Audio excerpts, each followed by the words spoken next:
वो धीरे धीरे घर में जवान शादी के योग्य हो गए। तो एक दिन रुक्मिणी की मां ने देखा है कि अब हमारी बेटी समझदार है, शादी के योग्य है, तो ये माता पिता का एक हक भी है, एक अधिकार भी है, जब घर में लड़की जवान हो जाए तो घर का कोई काम हो या ना हो, घर में लड़की की शादी बहुत जरूरी है। क्योंकि जवान लड़की कुंवारी अगर घर में घूमती है तो ये माता पिता को एक पाप, एक अपराध लगता है। चाहे घर में कोई काम हो या ना हो, अगर लड़की समझदार है तो सबसे पहले उसकी शादी बहुत जरूरी है। लेकिन मां मन में विचार करने लगी, हमारे पति को तो बिल्कुल ध्यान ही नहीं रहा कि हमारे घर में बेटी भी है, तो अपने पति को बुलाने के लिए दासी को इशारा कर दिया है, दासी चली जा और दरबार से हमारे पति को बुलाकर अतिशीघ्र हमारे करीब ला, हमें उनसे बहुत जरूरी बात करनी है। मन में विचार करके अब वो रुक्मिणी की मां जो है वो दासी को इशारा देती है, वो कहती है, कुंवारी कन्या है सुहागिन और पति पाई सुहागिन बन जाती, और सोचे मैया अपने दिल में बिटिया की शादी हुई जाती।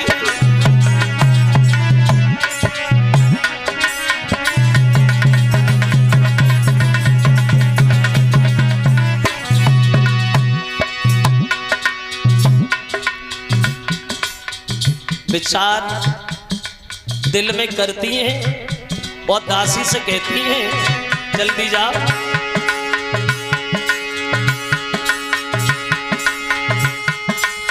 हाथ पकड़ के तब दासी को महारानी ने कही सुनाई, और द्वारी झपट की बंदिया जाइए, मेरे सैया को लाओ बुलाई भजी बटरिया रंग भवन से,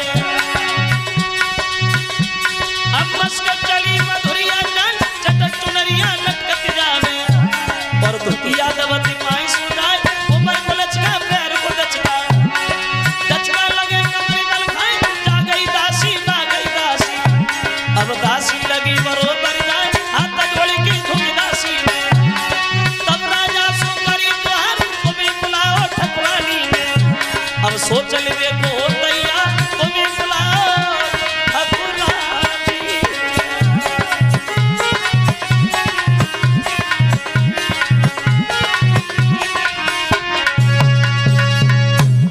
दासी को भेजा है और ये कहा कि हमारे पति को बुला करके हमारे पास लाओ। दौड़ी दौड़ी दासी गई है जहां महाराज भीष्मक का दरबार लगा है,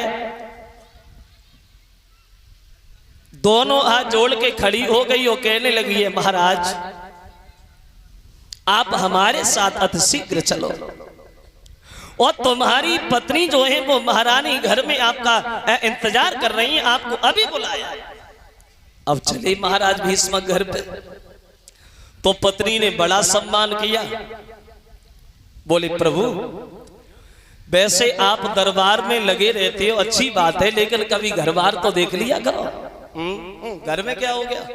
बोले महाराज अब हमारी बेटी समझदार हो गई है, शादी के योग्य हो गई है, हमारी इच्छा ये है कोई सुंदर वर देखो, कोई बढ़िया घर देखो, जो लड़का सुंदर हो, चरित्र का साफ हो, समाज में सम्मान हो, जहां हम अपनी बेटी की शादी करें, परिवार अच्छा हो, बस।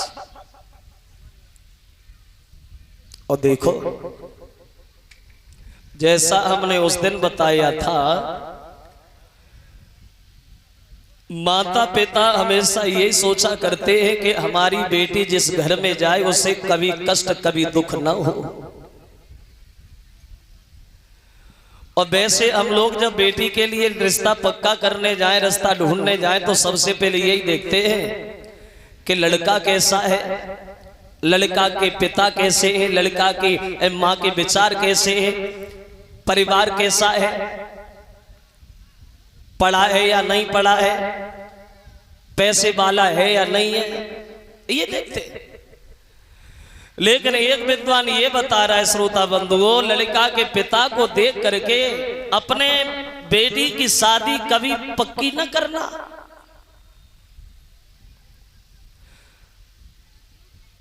क्योंकि हर बाप कभी ये नहीं सोचता है कि हमारा लड़का जुआरी बने, शराबी बने या गलत काम करे।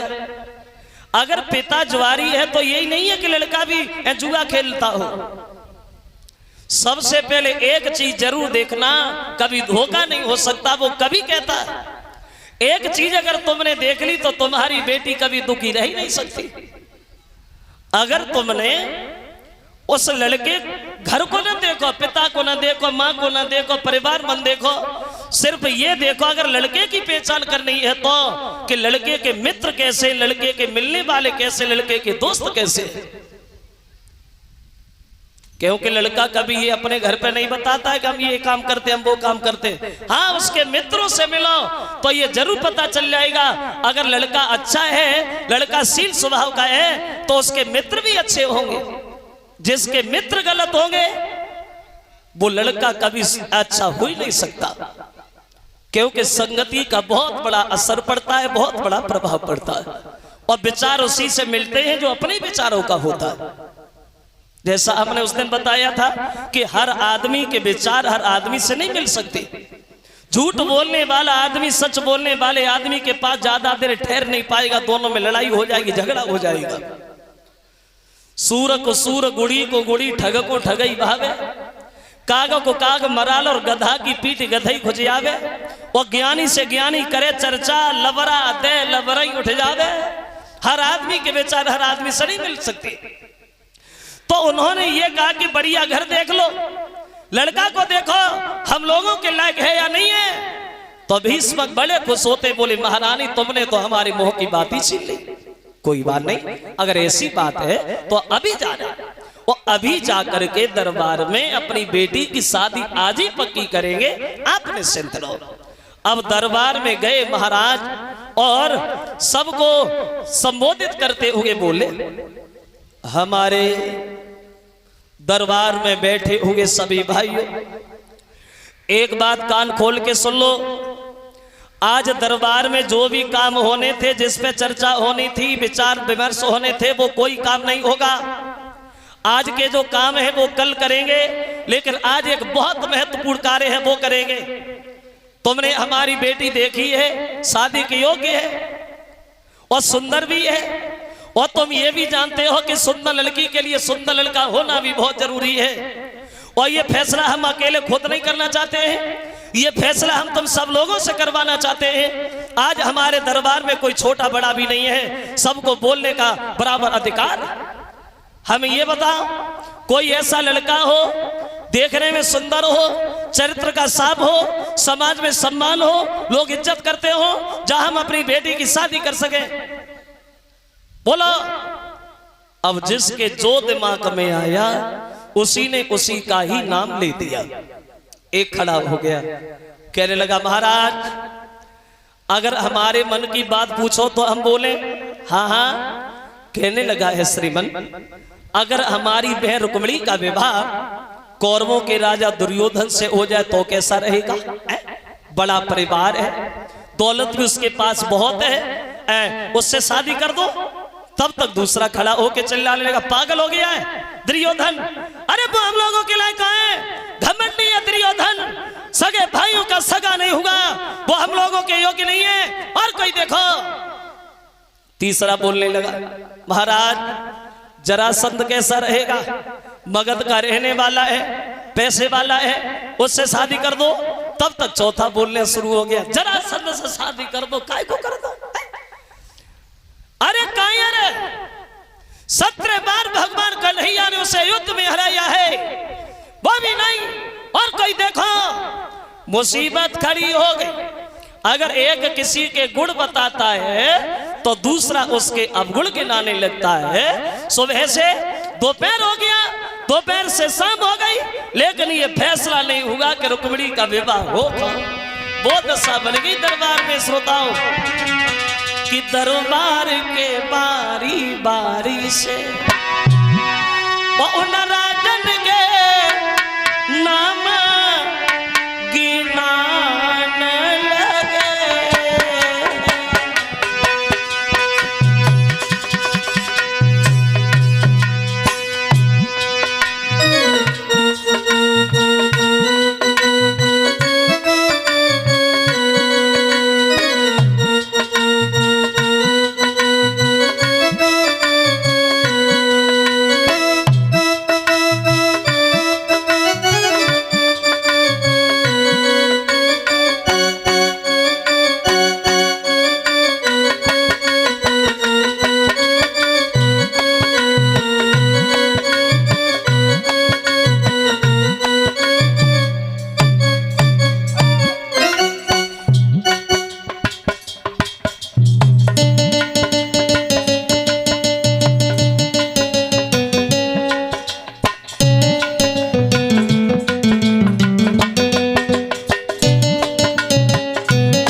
मुसीबत खड़ी होगी।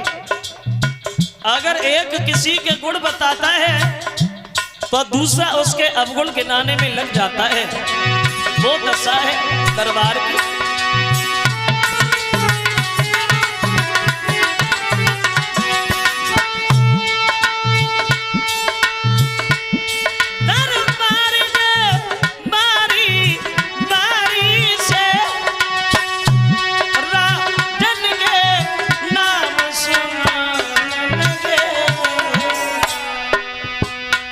फिर और लोग उन लोगन के गुड़ और ऐब बताने लगे।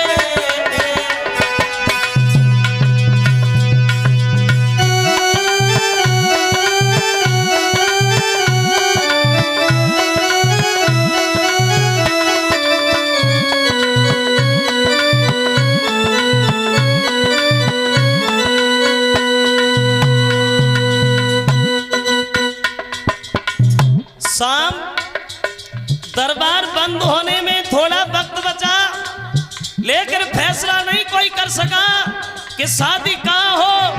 वो पोजीशन है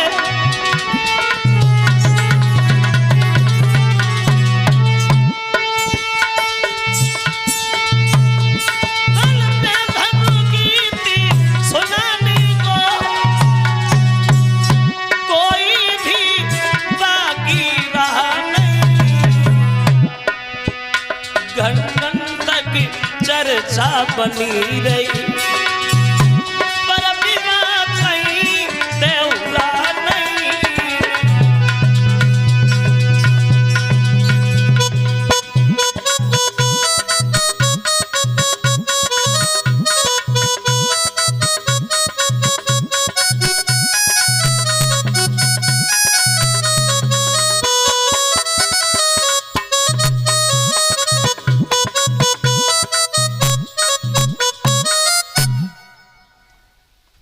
सुबह से